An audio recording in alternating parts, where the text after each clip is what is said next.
বন্ধুগণ, এই গল্পটি হলো দ্য বেট। বিশ্ববিখ্যাত সাহিত্যিক অ্যান্টন চেখভের লেখা এক অবিস্মরণীয় কাহিনী। এই প্রথমবার ইউটিউবে গল্পটি এসেছে এক চমৎকার অ্যানিমেটেড রূপে। বিশেষভাবে তৈরি করা হয়েছে ক্লাস 12 থার্ড সেমিস্টারের শিক্ষার্থীদের জন্য। চলো ডুব দিই এক চরম মনস্তাত্ত্বিক দ্বন্দ্বের গল্পে, যেখানে অহংকার, দর্শন আর ধৈর্য মুখোমুখি সংঘর্ষে জড়িয়ে পড়ে। চলো তাহলে শুরু করা যাক। It was a dark autumn night. এটা ছিল একটি অন্ধকার শরতের রাত। The old banker was walking up and down his study. বৃদ্ধ ব্যাংকার তার পড়ার ঘরে হাঁটাহাঁটি করছিলেন। He was remembering how 15 years before he had given a party one autumn evening. সেই ব্যাংকারটি ভাবছিলেন কিভাবে 15 বছর আগে এক শরতের সন্ধ্যায় তিনি একটি পার্টি দিয়েছিলেন। There had been many clever men there. সেখানে অনেক বুদ্ধিমান ব্যক্তি উপস্থিত ছিলেন। There had been interesting conversations. সেখানে অনেক আকর্ষণীয় আলোচনা হচ্ছিল। Among other things, they had talked of capital punishment. অন্যান্য বিষয়ের মধ্যে তারা মৃত্যুদণ্ড নিয়েও কথা বলছিলেন। The majority of the guests disapproved of the death penalty. অধিকাংশ অতিথি মৃত্যুদণ্ডকে সমর্থন কিন্তু করেননি। Among them were many journalists and intellectual men. সেই অতিথিদের মধ্যে ছিল অনেকে সাংবাদিক এবং অনেকে বুদ্ধিজীবী। They considered that form of the punishment out of date, immoral and unsuitable for Christian states. তারা এই ধরনের শাস্তিকে পুরাতন, অনৈতিক এবং খ্রিস্টান রাষ্ট্রের জন্য বা খ্রিস্টান ধর্মের জন্য অনুপযুক্ত বলে মনে করতেন। In the opinion of some of them, the death penalty ought to be replaced everywhere by imprisonment for life. সেই অতিথিদের মধ্যে কিছু জনের মত হলো মৃত্যুদণ্ডের পরিবর্তে সমস্ত জায়গায় যাবজ্জীবন কারাদণ্ড চালু করা উচিত। ইমপ্রিজনমেন্ট ফর লাইফ মানে হলো যাবজ্জীবন কারাদণ্ড। I don't agree with you, said their host the banker. আমি তোমাদের সঙ্গে একমত নই, ওই ব্যাংকারটি বলল। I have not tried either the death penalty or imprisonment for life.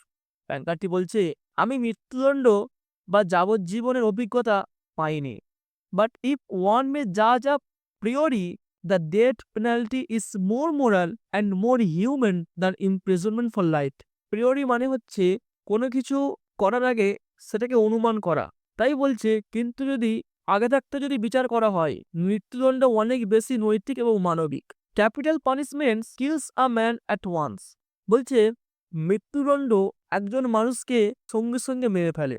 But life long imprisonment kills him slowly. কিন্তু যাবজ্জীবন কারাবাস একটা মানুষকে ধীরে ধীরে মেরে ফেলে। Which executioner is more human. তাহলে কোন শাস্তিটা বেশি মানবিক? এখানে এক্সিকিউশনার মানে হচ্ছে জল্লাদ। এখানে হচ্ছে জল্লাদ বলতে এই দুটো শাস্তির কথা বলা হয়েছে। He who kills you in a few minutes or he who drags the life out of you in the course of many years.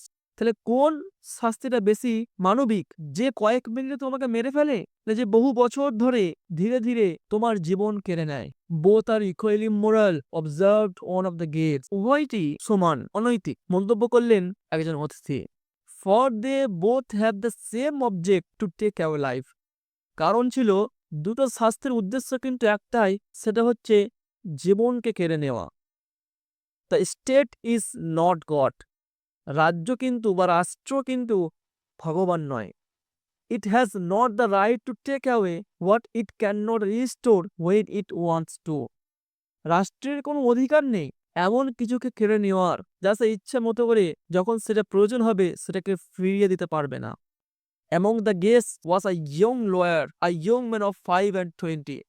অতিথিদের মধ্যে ছিলেন এক তরুণ আইনজীবী, বয়স তার মাত্র 25 বছর।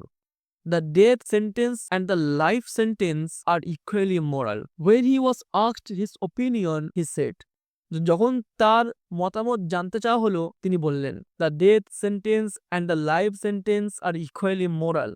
মৃত্যুদণ্ড ও যাবজ্জীবন কারাবাস উভয়টি সমান অনৈতিক। But if I had to choose between the death penalty and imprisonment for life, কিন্তু যদি আমাকে বেছে নিতে বলে মৃত্যুদণ্ড এবং যাবজ্জীবন কারাবাসের মধ্যে যে কোনো একটাকে, I would certainly choose the second. অবশ্যই আমি পছন্দ করব বা বেছে নেব দ্বিতীয় শাস্তিটিকে, অর্থাৎ যাবজ্জীবন কারাবাসকে। To live anyhow is better than not at all. কোনোভাবে বেঁচে থাকা না বেঁচে থাকার চেয়ে অনেক ভালো। আর লিভলি ডিসকাশন রস, একটি প্রাণবন্ত আলোচনা উঠে এলো, শুরু হলো। The banker, who was younger and more nervous in those days, was suddenly carried away by excitement.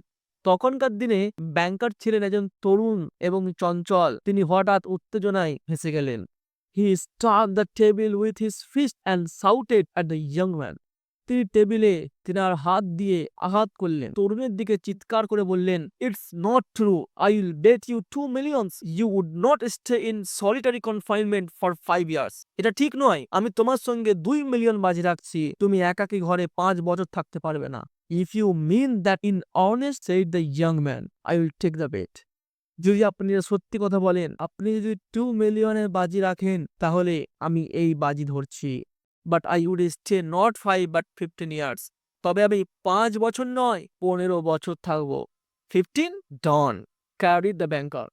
15 বছর? ঠিক আছে, ব্যাংকার চিৎকার করে বলল। Gentleman, I stake 2 millions. হে মহাশয়গণ, আমি 2 মিলিয়ন বাজি রাখছি। Agreed, you will stake your millions and I stake my freedom, said the young man. তরুণ যুবকটি বলল, ঠিক আছে, আপনার সাথে আমি সম্মত। You will stake your millions, আপনি আপনার মিলিয়ন বাজি রাখেন।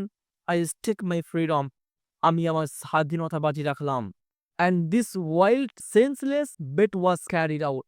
এইরকম পাগলাটে অযৌক্তিক বাজিটি বাস্তবায়িত হয়ে গেল।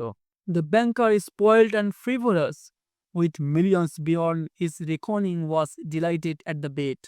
স্পয়েলড কথাটির অর্থ হচ্ছে বিলাসিতা, আদর, এবং ফ্রিভোলাস শব্দটির অর্থ হচ্ছে হালকা চরিত্রের বা মজার স্বভাবের মানুষ, যে মাঝে মাঝে বাচ্চা মানসিক হয়ে যায়, একটু বোকার মতো কাজ করে ফেলে, এক কথায় দায়িত্ব জ্ঞানহীন। মিলিয়ন্স বিয়ন্ড হিস রেকর্ডিং, এতটাই টাকা ছিল, বিয়ন্ড হিস রেকর্ডিং মানে হচ্ছে হিসাবের বাইরে। Was delighted at the bet, এই বাজিতে তিনি আনন্দিত হয়েছিলেন।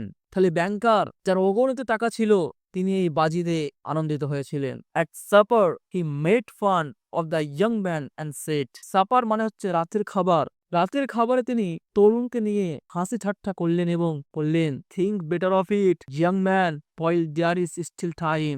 ভালো করে ভেবে দেখো কিন্তু তরুণ, এখনো কিন্তু সময় আছে। তুমি 2 millions are trifle, but you are losing 3 or 4 of best years of your life. Triple শব্দটির অর্থ হচ্ছে তুচ্ছ। আমার কাছে 2 মিলিয়ন কিন্তু একটা তুচ্ছ বিষয়, কিন্তু তুমি তোমার জীবনের সেরা 3 বা 4 বছর হারাতে যাচ্ছ। I say 3 or 4 because you won't stay longer. ব্যাংকারটি হাস্যস্বরে বলল, আমি বলছি 3 কিংবা 4, কারণ তুমি তার বেশি থাকতে পারবে না। Don't forget either, you unhappy man. এটাও ভুলে যেও না, হে দুঃখী মানুষ, that voluntary confinement. Voluntary confinement মানে হচ্ছে স্বেচ্ছায় কারাবাস। তো বলছে that voluntary confinement is a great deal harder to bear than compulsory. স্বেচ্ছায় কারাবাস বাধ্যতামূলক কারাবাসের চেয়েও কঠিন। The thought that you have the right to step out in liberty at any moment will poison your whole existence in prisons. তুমি যে কোনো মুহূর্তে বেরিয়ে যেতে পারো, এই ভাবনায় তোমার পুরো কারাজীবনকে বিষিয়ে তুলবে। I am sorry for you, আমি তোমার জন্য দুঃখিত। And now the banker walking to and fro, remember and all this. আর এখন সেই ব্যাংকার এদিক ওদিক হাঁটছিলেন এবং সবকিছু মনে করছিলেন। He asked himself, তিনি নিজেকে জিজ্ঞাসা করলেন, what was the object of the bet? সেই বাজিটির উদ্দেশ্য কি ছিল? What is the good of that man's losing 15 years of his life and my throwing away 2 millions? ওই লোকটার 15 বছর হারানো আর আমার এই 2 মিলিয়ন নষ্ট করার মধ্যে লাভটা কি? Can it prove that the death penalty is better or worse than imprisonment for life? এই বাজিটা কি প্রমাণ করতে পারবে যে মৃত্যুদণ্ড যাবজ্জীবন কারাবাসের চেয়ে ভালো না খারাপ? No, it was one nonsensical and meaningless. না, সবই ছিল অর্থহীন এবং বোকামিপূর্ণ। On my part it was the caprice of a pampered man. আমার দিক থেকে ছিল এটা একটা বিলাসী মানুষের খামখেয়াল। এখানে ক্যাপ্রাইস কথাটির অর্থ হচ্ছে খামখেয়ালিপনা এবং প্যাম্পার্ড কথাটির অর্থ হচ্ছে বিলাসী, যে মানুষটা আদর যত্নে বড় হয়েছে। আমার দিক থেকে এটা ছিল একটা বিলাসী মানুষের খামখেয়াল, and one his part simple greed for money, আর তার দিক থেকে ছিল শুধুই টাকার লোভ।